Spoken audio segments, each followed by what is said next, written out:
ఈరోజైతే ఈ రెసిపీ అయితే మీతోటైతే షేర్ అయితే చేసుకుంటున్నానండి. బిజీగా 10-15 నిమిషాలలో రెడీ అయిపోతుంది. ఇది మన వినాయక చవితి రోజు ఇలా చేసుకొని నైవేద్యంగా అయితే పెట్టుకోవాలా. దీని రెసిపీ ఎలా చేశానో చూపిస్తానండి.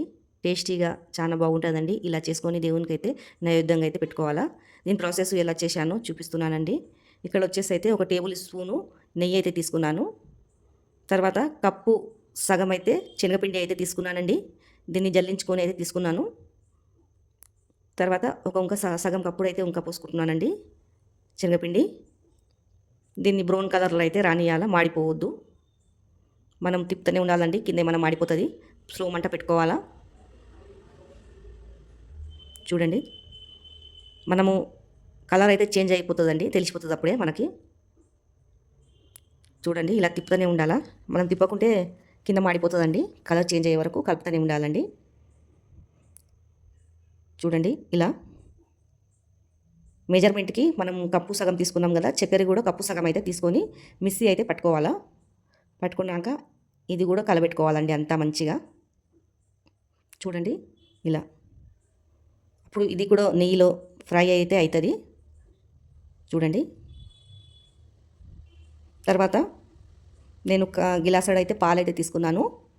కాచిన పాలండి, చల్లగా చేసి కొద్దిగా వేసుకుంటా తిప్పుకోవాలా, లుండలు చుట్టుకుంటా. ఇలా మంచిగా ఇలా లుండలు లేకుండా నీట్గా అయితే చేసుకోవాలండి. తిప్పుతూనే ఉండాలా. అదే గట్టి పడుతుందండి, దగ్గరికి పడుతుంది. తిప్పుతూనే ఉంటే అంతా కలిపి పెట్టుకుంటూనే ఉండాలా. మన చేయితోటే పని అండి. ఇలా తిప్పుతూనే ఉంటే గట్టి పడుతుంది, మంచిగా ఉడికిపోతుంది దాంట్లోనే. చూడండి, కలర్ మాత్రం చేంజ్ అయితేనే ఉంటుందండి దగ్గరికి పడే కొద్దీ. ఇలా నోట్లో వేస్తే కరిగిపోతుందండి. పైనుంచి అయితే ఇంకొక టేబుల్ స్పూన్ అయితే నెయ్యి వేసుకున్నాను. మీకు ఇంకా కావాలంటే ఇంకా అయితే వేసుకోవచ్చు. ఇలా దగ్గరికి అయితే పడుతుంది, కలబెడుతూనే ఉండాలా. చూడండి, ఇలా దగ్గరికి పడిపోయిందో. తర్వాత మనం చిన్నగా కోసి పెట్టుకున్న డ్రై ఫ్రూట్ ఉంటుంది కదా, అది దీంట్లో అయితే మనం యాడ్ చేసుకోవాలా. సన్నగా తరుక్కునేది మళ్ళీ ఒకసారి ఇలా కలబెట్టుకోవాలండి, అంత కలిసిపోయేలాగా. గట్టి పడిపోయిందండి, ఇది చల్లగా కానియాలా. చల్లగా అయిపోయాక పైనుంచి అయితే ఇలాచీలు వేసుకోవాలండి.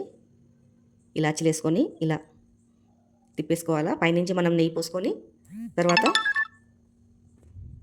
ఈ మిశ్రమాన్ని దీంట్లో నెయ్యి పెట్టుకోవాలండి. ఇలా నెయ్యి రుద్దుకొని దీనిపైన కూడా కొద్దిగా నెయ్యి అయితే వేసుకున్నాను. వేడిగా ఉందండి. పైనుంచి డ్రై ఫ్రూట్ వేసుకొని ఇలా ఎక్కువ టైం అయితే ఏం పట్టది, బిజీగా అయిపోతుంది. 10-15 నిమిషాలలో ఇలా చేసుకొని పెట్టుకుంటే చాలా పిల్లలైనా కూడా మంచిగా తింటారండి ఇంట్లో. ఇలా చేస్తే పిల్లల కంటే మోద కంటే కూడా చాలా ఇష్టం కదా. చూడండి, ఇలా నింపుకోవాలా. దాంట్లో ఎంత సాఫ్ట్గా చాలా బాగా వస్తుందండి ఇలా చేసుకుంటే.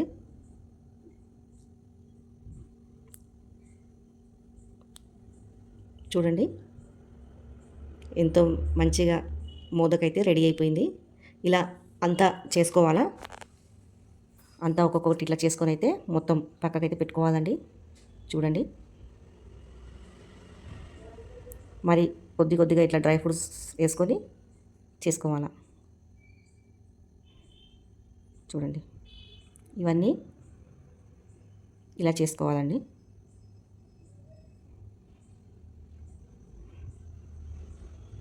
ఇవన్నీ అయితే ఇట్లా నింపుకొని, మీకు నచ్చినట్లయితే లైక్, సబ్స్క్రైబ్ అయితే చేసుకోండి.